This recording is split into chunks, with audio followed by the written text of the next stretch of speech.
So 24 hours later, this is how it's looking. It dried really nicely and the colors still vibrant and everything looks good. What I noticed was here in the corner, something seems to have gone wrong with the canvas.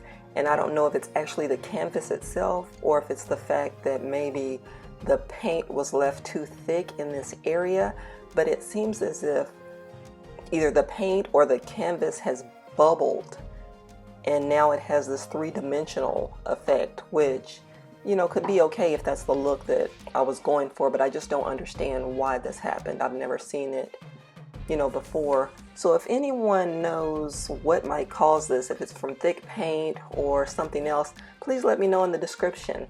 Thanks for watching.